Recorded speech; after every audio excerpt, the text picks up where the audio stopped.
Snatch the pebble from my hand, grasshopper. To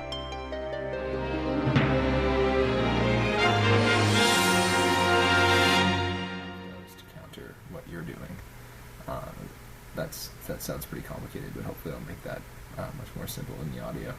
Anyways, with the game still paused, I just want you to take a look at the base builds of my opponent and myself.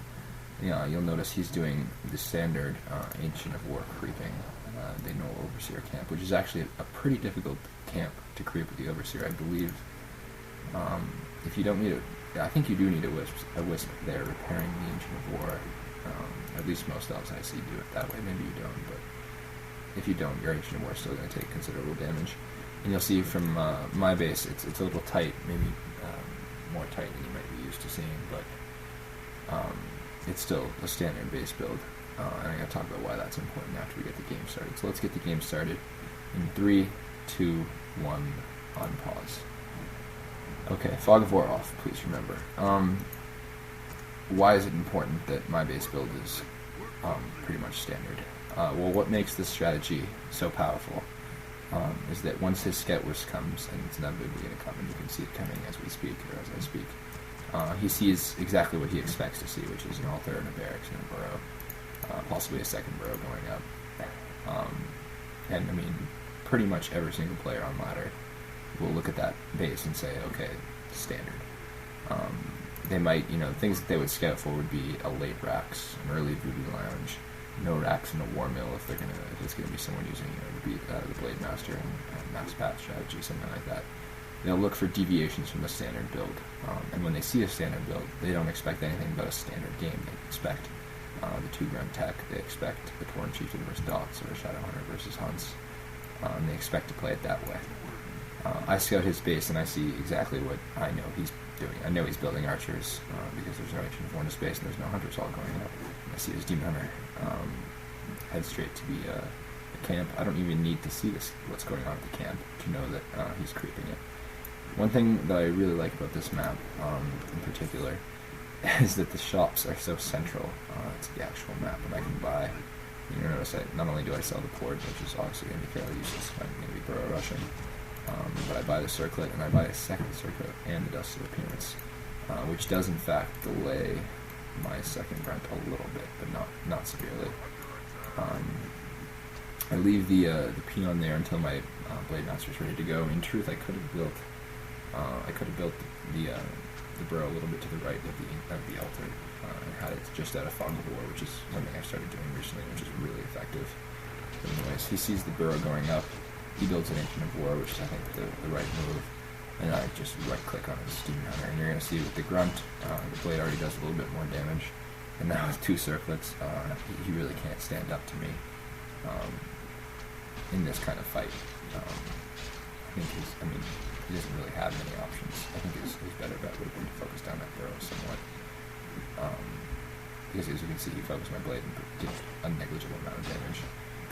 Also, because he was Ancient of War creeping, he wasn't able to build archers for a delayed period of time, so he's going to have less archers. And he has a delayed, meanwhile. He has delayed his tech, which is the correct thing to do, I think, when you see the burrow going up, at least for a little bit. So I've sent 3 peons over, and they're going to obviously burrow. I don't want this Ancient of War going up, or if it does go up, I want it to take the maximum amount of damage. I put a Voodoo Lounge here, which is going to make healing a lot easier. One thing I neglected to mention, and probably the greatest thing about Secret Valley, if your burrow rush fails for whatever reason, it's really great not to have your Voodoo Lounge, but to still have healing.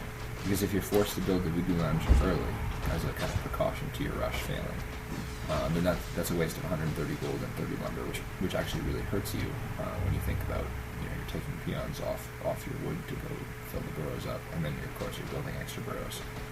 So wood is going to be a problem, and so will gold actually as well.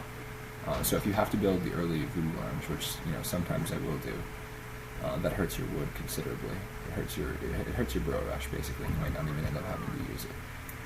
Whereas, so if he had, say for example, he had repelled my rush and I hadn't built a Voodoo Lounge in my base, that would have been completely fine by me because I could have just gone to the ground to heal. Anyways, so I send the blade there. Grunts, I'm really just trying to delay him as much as possible. And if you look back at my base, I haven't started yet.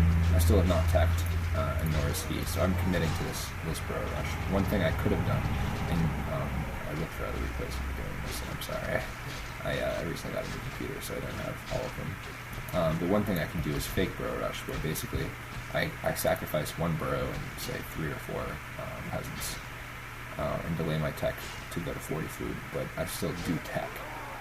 And I could already, if you've been following my resources, I could have teched at this point and basically given up on the burrow rush. And if I'd done that, my opponent would have been stuck with Commission's War, which with the other hunters are really not that useful, and no tech, so I could have had a pretty quick tier 2. But as it stands, I did get the burrow up, and I do have a lounge up, so I think I'm in pretty good shape. So I decided not to attack, and if you look back at my base, I do have a warm one going up, and that's going to be part of the essential. It's an essential part of this extended burrow rush, which is going on here, where if you come to this sort of what appears to be a stalemate, which is exactly what we're sort of in here, neither of us really wants to engage the other head on.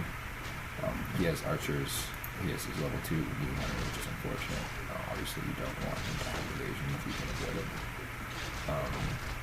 But if you do get to this standstill, you really do need that warm nail, so that at a certain point you can put towers up and put pressure on him. Anyways, I just want to point out in that little one-on-one battle there between his demon hunter and my blade master, I actually won that even though I was level 1 and he was level 2, and that's the power of the circular right there. It gives you extra armor, extra health, extra attack speed. They're really very invaluable.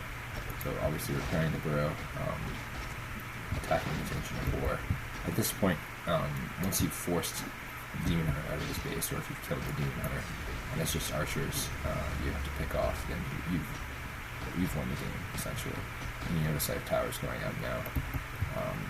The archers just don't stand up to the blade master by themselves, and at this point, because we're putting so much constant pressure on him, he doesn't really have wells for that instant healing, which is something that obviously he needs.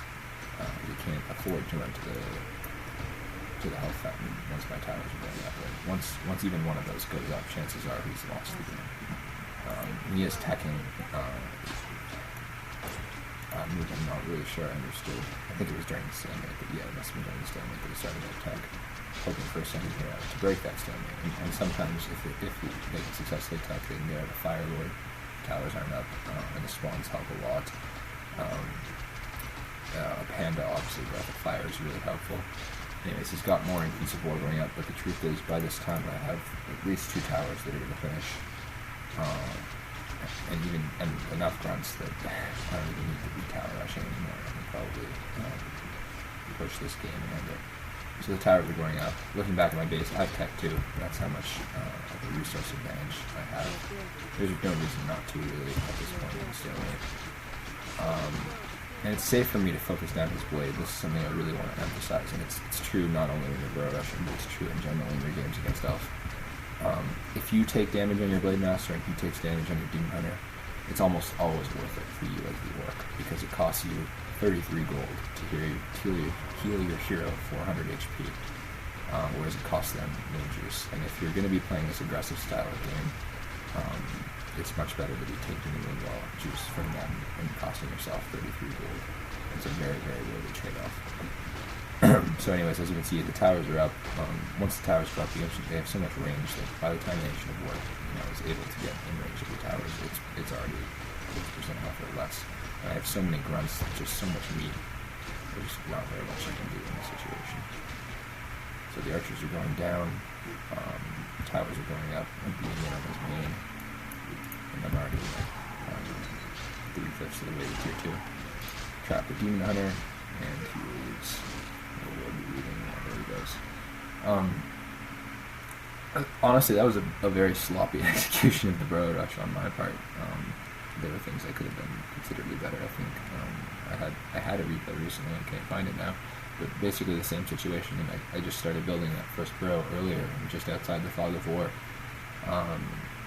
which is really, really helpful. Obviously, there's less time that you have to protect the burrow, and more time that you can fight with the burrow. But I want to talk a little bit before we get the second replay up. I want to talk a little bit abstractly about why this strategy is effective and in what scenarios it's useful in.